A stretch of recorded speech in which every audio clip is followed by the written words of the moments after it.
Assalamualaikum warahmatullahi wabarakatuh. Baik, di sini saya Wita Nurrahmadanawati dari Prodi Pendidikan Ekonomi Universitas Nusantara PGRI Kediri. Di sini saya akan menyampaikan materi PKK atau kepanjangannya Produk Kreatif Kewirausahaan di bab 4 ya, yaitu tentang manajemen sumber daya usaha.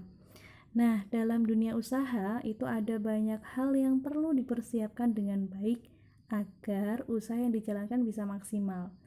Hal-hal yang perlu dipersiapkan itu disebut juga dengan sumber daya usaha. Nah, kita masuk ke yang pertama, itu ada merencanakan usaha. Nah, perencanaan usaha, pengertiannya nih, rencana usaha atau business plan merupakan salah satu dasar ilmu manajemen. Dalam aspek usaha, perencanaan merupakan peta atau gambaran tajam mengenai usaha yang akan dijalankan. Dengan adanya rencana usaha atau business plan, maka seseorang akan tahu mengenai posisi, arah, dan target yang ingin dicapai perusahaan. Nah, di sini juga ada manfaat perencanaan usaha. Jadi ada beberapa manfaat dari perencanaan usaha untuk usaha yang sedang kita jalani. Antara lain yaitu yang A, membimbing jalannya usaha. Jadi usaha itu bisa terbimbing adanya perencanaan usaha tadi. Yang B, mengembangkan kemampuan manajerial di bidang usaha. Yang C, sebagai petunjuk atau pedoman pemimpin perusahaan dalam menjalankan perusahaan. Yang D, sebagai sarana untuk memperkecil resiko usaha. Adanya perencanaan usaha dilakukan agar dapat memperkecil resiko dalam usaha yang akan dijalankan nantinya. Yang E, sebagai pedoman untuk melakukan pengawasan atas kinerja perusahaan. Dan yang terakhir, itu bisa membantu pengajuan kredit bank. Kok bisa? Ya karena perencanaan usaha yang baik dan terpercaya, maka bank itu akan bisa memberikan pinjaman kepada perusahaan tersebut ketika perusahaan tersebut membutuhkan dana. Dan juga bisa lain dengan investor lainnya juga bisa ketika perencanaan usahanya itu baik dan bisa meyakinkan, maka seorang investor maupun bank itu bisa meminjamkan uangnya untuk kelancaran usaha kalian. Untuk pedoman penulisan rencana usaha, jadi ada dua nih yang kita bahas. Yang pertama itu ada analisis kelayakan usaha, yang kedua petunjuk praktis perencanaan usaha. Nah, analisis kelayakan usaha itu ada 4 aspek. Aspek pasar, yang kedua aspek pemasaran, yang ketiga aspek produksi, yang keempat ada aspek keuangan. Nah, kita langsung masuk nih ke analisis kelayakan usaha. Jadi fungsi utama dari analisis kelayakan usaha itu adalah agar kita itu tidak merencanakan atau memulai usaha dengan sia-sia. Nah, selain itu juga dimaksudkan agar produk yang kita buat tidak salah sasaran serta tepat memilih metode pemasaran. Dan yang terpenting juga itu agar keuangan perusahaan bisa terkontrol dengan baik. Oleh karena itu, kita perlu melakukan analisis kelayakan usaha yang ingin kita jalani. Oke, kita masuk ke analisis kelayakan usaha. Tadi ada 4 aspek. Kita bahas yang aspek pertama, yaitu aspek pasar. Merupakan pokok dari strategi pemasaran. Dengan menganalisis pasar, kita menjadi tahu kondisi pasar pangsa. Saya ulangi, kita menjadi tahu kondisi pangsa pasar kita. Yang kedua ada aspek pemasaran. Jadi aspek pemasaran itu yang pertama ada strategi pemasaran tanpa pembeda. Nah, ini maksudnya gimana? Jadi artinya itu melakukan pemasaran tanpa membedakan siapa target pasarnya. Dan yang kedua itu strategi pemasaran dengan pembeda, yaitu perusahaan mengelompokkan konsumen tertentu sesuai dengan kebutuhan konsumen. Dan yang ketiga itu ada strategi pemasaran terkonsentrasi, yang mana di situ perusahaan hanya terfokus pada satu kelompok pasar saja. Kita lanjut ke aspek produksi. Yang saya rangkum jadi 3 poin ya. Jadi agar kita bisa mengetahui proses dalam produksi barang atau jasa, agar bisa mengelola berbagai sumber daya yang baik. Kemudian hal pokok dari analisis produksi adalah itu merencanakan fasilitas produksi. Jadi kita bisa mengetahui produksi barang dan jasa, kemudian bisa mengelola sumber daya dengan baik, dan hal pokoknya itu merencanakan fasilitas produksinya tersebut. Dan kita lanjut ke aspek keuangan nih. Nah, yang pertama itu menghitung kebutuhan dana. Maksudnya itu dengan menganalisis kebutuhan jumlah dana yang diperlukan untuk membiayai rencana usaha kita. Nah, yang kedua menganalisis sumber dana, yaitu merencanakan siapa saja yang sekiranya bisa membantu dalam hal pendanaan. Jadi pendanaan itu sumber pendanaan tuh bisa diperoleh dari modal sendiri, utang, kemudian investor, pinjam di bank. Nah, di situ. Oke, kita lanjut ke petunjuk praktis perencanaan usaha. Yang pertama, bersikaplah realistis. Jadi di sini maksudnya itu usaha yang direncanakan dengan hal-hal yang paling realistis gitu ya, yang dijalankan, dan jangan terlalu tergesa-gesa atau terlalu tinggi dalam melangkah, karena hal itu akan terasa berat gitu. Dan mulailah dari langkah-langkah yang kecil tapi pasti dilakukan. Kemudian yang kedua ada dokumentasikan setiap pernyataan atau idemu sendiri. Jadi didokumentasikan, disimpan, baik itu pernyataan dari rekan kerja kamu ataupun idemu sendiri. Kemudian yang ketiga, tonjolkanlah keunggulan dari produk sehingga konsumen bisa dengan cepat membedakan usaha kita dengan produk yang dihasilkan orang lain.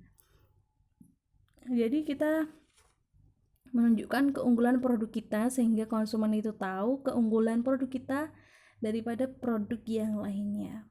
Kemudian yang keempat, bersifatlah fleksibel. Maksudnya di sini rencana usaha adalah gambaran yang bisa membantumu dalam memonitor kecepatan, posisi dan arah perusahaan kamu. Namun rencana usaha itu juga bisa berubah loh ya, seiring kecepatan perkembangan zaman, seiring dengan bertambahnya waktu, pasti akan ada perubahan-perubahan dalam dunia usaha. Jadi kita harus bersifat fleksibel dan bisa mengikutinya. Dan yang terakhir itu ada gunakan teknologi yang tepat. Nah, jadi dunia itu berjalan tidaklah statis ya, apalagi dunia sekarang itu teknologinya semakin berkembang pesat. Jadi kita harus benar-benar bisa memilih manakah teknologi yang kita pakai dalam usaha kita sehingga bisa menunjang perusahaan atau usaha kita. Kemudian ada perencanaan usaha yang baik. Menurut Hasibuan 2007 ya, perencanaan yang baik harus memenuhi unsur-unsur berikut ini.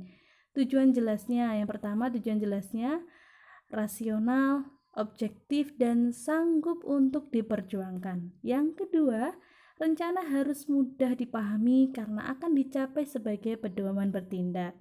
Yang ketiga, rencana harus fleksibel dan berkesinambungan. Artinya, produksi bisa menyesuaikan situasi dan kondisi, tapi tetap sesuai dengan tujuan perusahaan. Dan yang keempat, rencana baiknya meliputi semua kegiatan perusahaan, mulai dari standar pola kerja, aturan, hingga pemberian hadiah dan hukuman.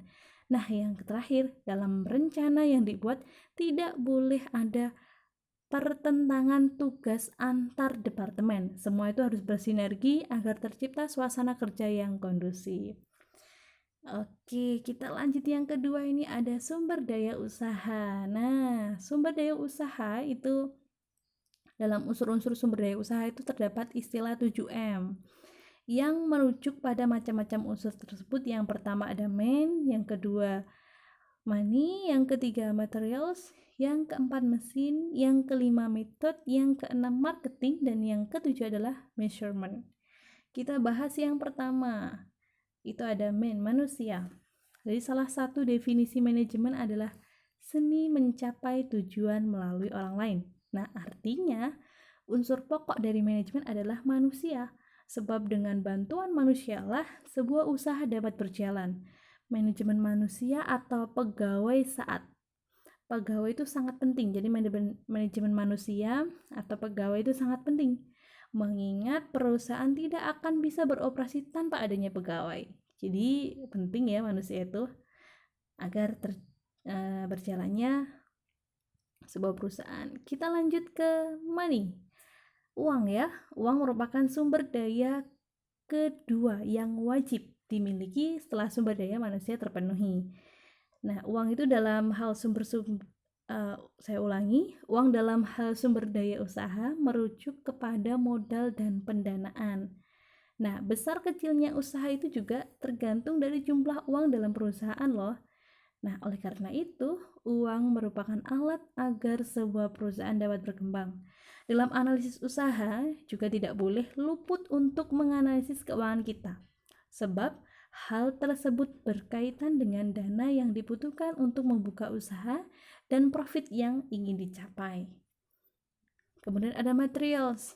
Jadi materials atau bahan-bahan adalah segala macam bahan yang dibutuhkan untuk memproduksi barang maupun jasa. Dalam upaya untuk mengelola bahan-bahan, maka perlunya kontrol bahan. Yang pertama ada kontrol kuantitas, banyaknya bahan yang kita perlukan untuk memproduksi barang maupun jasa sehingga bisa memenuhi konsumen. Dan juga ada kontrol kualitas, jadi bahan yang kita gunakan itu berkualitas, jangan sampai kita mengecewakan konsumen. Oke, kita lanjut ke 4, yaitu mesin. Mesin adalah alat paling mendasar ya untuk membuat sebuah barang ataupun